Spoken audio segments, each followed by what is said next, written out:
Good morning बच्चों। आज हम एक बार फिर से रुधिर समूह के पार्ट 4 में आपसे चर्चा करेंगे। देखिए यहाँ पर जो आर एच तंत्र है, आर एच तंत्र यानी ये आपका जो एंटीजन है, जो आर एच एंटीजन है, इसके आधार पर इसको वर्गीकृत किया गया है रुधिर वर्ग को। और आर एच तंत्र के बारे में हमें बताया था 1940 में कार्ल लैंडस्टीनर।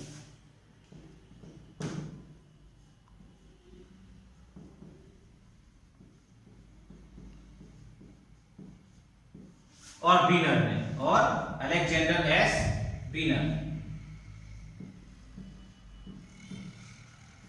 देखिए कार्ल लैंडस्टीनर ने मकाका रिसस या रिसस मकाक, इसका जो जूलॉजिकल नेम है वो मकाका मुलाटा होता है।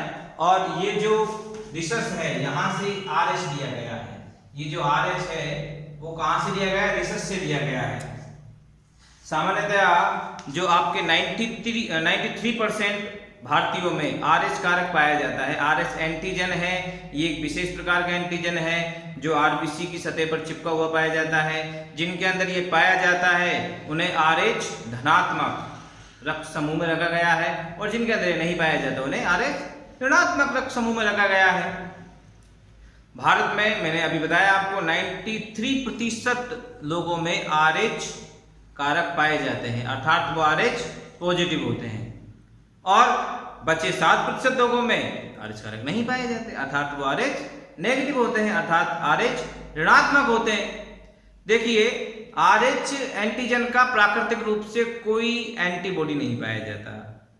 जैसे आपका एंटीजन ए था, उसका एंटीबॉडी है ना स्मॉल ए, ऐसे ही आपका एंटीजन बी था, उसका भी स्मॉल बी आपका एंटीबॉडी हो गया। जो एंटीजन ए का एंटीबॉडी है प्राकृतिक रूप से प्लाज्मा में, और एंटीजन बी का भी प्राकृतिक रूप से है, हालांकि वो समान नहीं है। जैसे रुधिर वर्ग एंटीजन ए जिसके अंदर है, यानी रुधिर वर्ग ए है, उसमें एंटीबॉडी कौन सा पाया जाएगा? बी पाया जाएगा। लेकिन प्राकृतिक रूप से आर एच जो है वो एंटीबॉडी नहीं पाए जाते हैं। तो जब किसी आर एच नेगेटिव व्यक्ति को, जब किसी आर एच नेगेटिव व्यक्ति को, यानी जिसके अंदर आर एच कारक नहीं पाए जाते हैं, उसे बार बार आर एच पॉजिटिव व्यक्ति का रुधिर चढ़ाया जाए तो क्या होगा? उस व्यक्ति के अंदर आर एच एंटीजन की उपस्थिति में आर एच एंटीबॉडी का निर्माण प्रारंभ हो जाएगा, और ये आर एच एंटीबॉडी और आर एच एंटीजन आपस में चिपक जाएंगे, और इस प्रक्रिया को हम बोलते हैं आइसो इम्यूनाइजेशन। तो ये आइसो इम्यूनाइजेशन से तात्पर्य क्या है?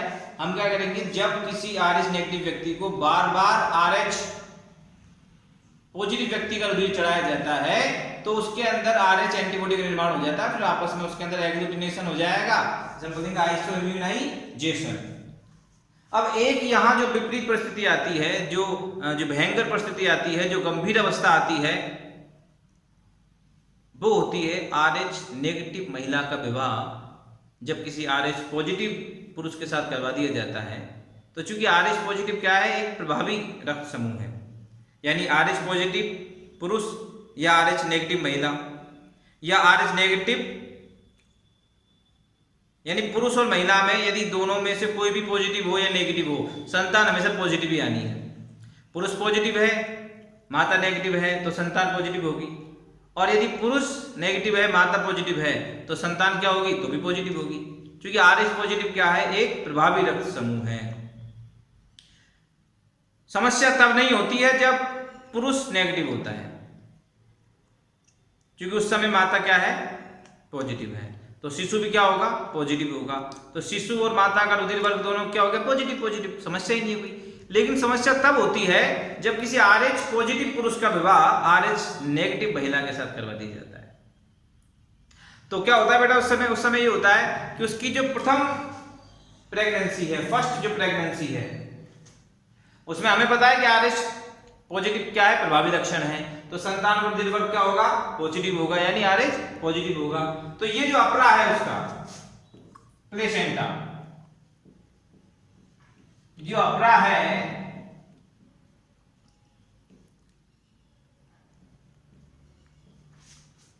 इसके अंदर क्या जाने लगेंगे? ये आर एच एंटीजन प्रवेश करने लगेंगे। और इनके प्रवेश करने से क्या होगा, ये RH एंटीजन जब अपरा में जाएंगे, किसके अपरा में, माता के अपरा में, फर्स्ट प्रेगनेंसी के दौरान, तो इनकी उपस्थिति के कारण इसके अंदर प्रति RH एंटीबॉडी का निर्माण हो जाएगा। तो पहली प्रेगनेंसी में तो ज्यादा समस्या नहीं आएगी, लेकिन उसके बाद बिटवीन प्रेगनेंसी यानी प्रेगनेंसी के दौरान, दो गर्भावस्था के दौरान क्या होगा, पहली गर्भावस्था के बाद ही क्या होगा, यहां पर ये जो RH एंटीजन प्रवेश कर रहे थे किसमें, प्लेसेंटा में, इनकी उपस्थिति के कारण यहां क्या बन जाते हैं, RH एंटीबॉडी बन जाते हैं।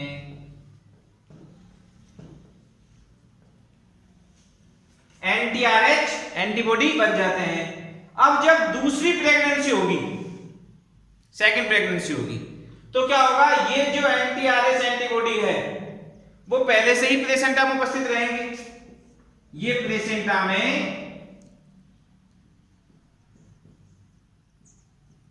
पहले से ही उपस्थित रहेंगे। और चूंकि हमें पता है कि ये जो पॉजिटिव शिशु है, क्योंकि आपको पता होना चाहिए कि मैंने बताया अभी आपको, जो RH पॉजिटिव जो रुधिर वर्ग है वो प्रभावी रुधिर वर्ग है, वो प्रभावी रुधिर वर्ग है। तो शिशु तो प्रभावी होना ही होना है, तो शिशु तो RH पॉजिटिव ही होना है। तो अब इस RH पॉजिटिव शिशु के अंदर इस प्लेसेंटा की सहायता से क्या पहुंच जाएंगे, RH एंटीबॉडी, RH एंटीबॉडी इसके अंदर प्रवेश कर जाएंगे। ये जो RH एंटीबॉडी है, ये इसके अंदर प्रवेश कर जाएंगे। और ये इसके अंदर प्रवेश कर जाएंगे तो क्या होगा बेटा, यहां जो RBC है उसमें पहुंचकर ये उसका लयन कर देंगे,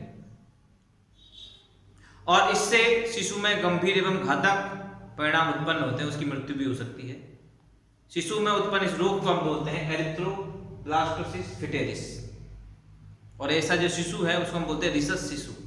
ये जो रोग है, ये अवस्था है, क्या कहलाएगी, एरिथ्रोब्लास्टोसिस फिटेरिस। क्या है ये, एरिथ्रोब्लास्टोसिस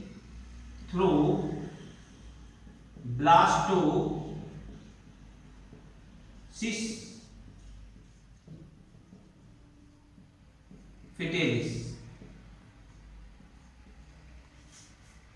अच्छा, सबसे पहले तो इसका उपचार की हम बात करें तो फर्स्ट प्रेगनेंसी के दौरान, तो सबसे 72 घंटे पूर्व, क्योंकि 72 घंटे पूर्व क्या होगा बेटा, ये प्लेसेंटा और जो शिशु का रुधिर इसमें आपस में कांटेक्ट नहीं होता है, लेकिन उस समय जब प्लेसेंटा फट जाएगा 72 घंटे पूर्व लगभग, तो एमनियोटिक द्रव से यहाँ जो आपका शिशु है, जो गर्भस्थ शिशु है, उसके एंटीजन RH एंटीजन उसके अंदर प्रवेश करने लग जाएंगे। मतलब नॉर्मली उसके अंदर RH एंटीजन पाए नहीं जाते माता के अंदर, क्योंकि माता तो RH नेगेटिव है। तो इन RH एंटीजन की उपस्थिति के कारण क्या होगा, उसके अंदर RH एंटीबॉडी बनेगी। तो हम यदि इस RH एंटीबॉडी के निर्माण को रोक दें, इस RH एंटीबॉडी के निर्माण को रोक दें, तो इस परिस्थिति से हम बच सकते हैं। क्लियर है ना भाई। ये जो परिस्थिति आपकी उत्पन्न हुई है, वो उत्पन्न किसकी वजह से हुई है, RH एंटीबॉडी की वजह से। ये RH एंटीबॉडी कब बने हैं, जब ये RH एंटीजन किसके अंदर प्रवेश कर रहे हैं, अपरा के अंदर, उसके गर्भाशय के अंदर। माता के गर्भाशय में यदि ये RH एंटीजन नहीं प्रवेश करेंगे तो ये RH एंटीबॉडी नहीं बनेंगे। जैसे कि पहली गर्भावस्था के दौरान क्या हुआ था, कोई RH एंटीबॉडी थे ही नहीं, तो शिशु सामान्य उत्पन्न हुआ। लेकिन दूसरी जो प्रेगनेंसी थी, सेकंड जो प्रेगनेंसी थी, उसमें क्या हुआ, ये RH एंटीबॉडी पहले से मौजूद थे। तो शिशु के अंदर जैसे ही पहुंचे तो यहां क्या होगा, रुधिराणुओं का, रक्ताणुओं का, RBC का लयन हो जाएगा। किसकी वजह से, RH एंटीबॉडी और RH एंटीजन के आपस में मिलने से। तो हमें आवश्यकता है फर्स्ट प्रेगनेंसी में 72 घंटे से पूर्व एक इंट्रावेनस इंजेक्शन लगाने की। इंट्रावेनस मतलब अंतःशिरा शिरा के माध्यम से जो इंजेक्शन लगाए जाते हैं, जो क्या करे, आपके RH एंटीजन की उपस्थिति में जो RH एंटीबॉडी बन रहे हैं, इनके निर्माण को रोक दे, तो आप इस अवस्था से बच सकते हैं। तो ये रोग है एरिथ्रोब्लास्टोसिस फिटेरिस। RH कारक जो है, RH कारक कहां से लिया गया है, रिसस से लिया गया है। रिसस क्या है? एक प्रजाति है एक बंदर की जो सामान्य आपके यहाँ बंदर पाए जाते हैं, वही मकेक है। रिसस मकेक वही है जो लाल मुंह का बंदर सामान्यतः हमारे यहाँ पाया जाता है ना, वही है ये। इसी के अंदर एक विशेष प्रकार का एंटीजन, इसी के आरबीसी पर एक विशेष प्रकार का एंटीजन चिपका हुआ देखा था किसने? कार्ल लैंड स्टीनर ने और अलेक्जेंडर बीनर ने। फिर उसको एक जो अलग प्रकार का एंटीजन था, चूंकि ये रिसस में खोजा गया था, इसीलिए इसको हमने RH एंटीजन नाम दे दिया। और ये जो RH एंटीजन है, ये जो RH एंटीजन है, इसकी उपस्थिति के आधार पर जिनके अंदर ये RH एंटीजन पाया जाता है, जिनके अंदर ये RH एंटीजन पाया जाता है, तो ये जो RH एंटीजन है ये उपस्थित है, उन्हें बोल दिया RH पॉजिटिव या RH धनात्मक। और जिनके अंदर ये RH एंटीजन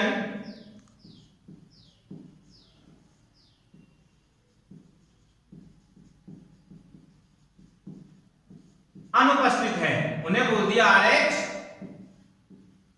ऋणात्मक। यह है जो भारत है आपका, भारत में लगभग 93% और ओवरऑल 85% आपके RH पॉजिटिव होते हैं। भारत में 93% और 7% आपके RH नेगेटिव होते हैं। ये एक प्रभावी रक्त समूह है RH पॉजिटिव।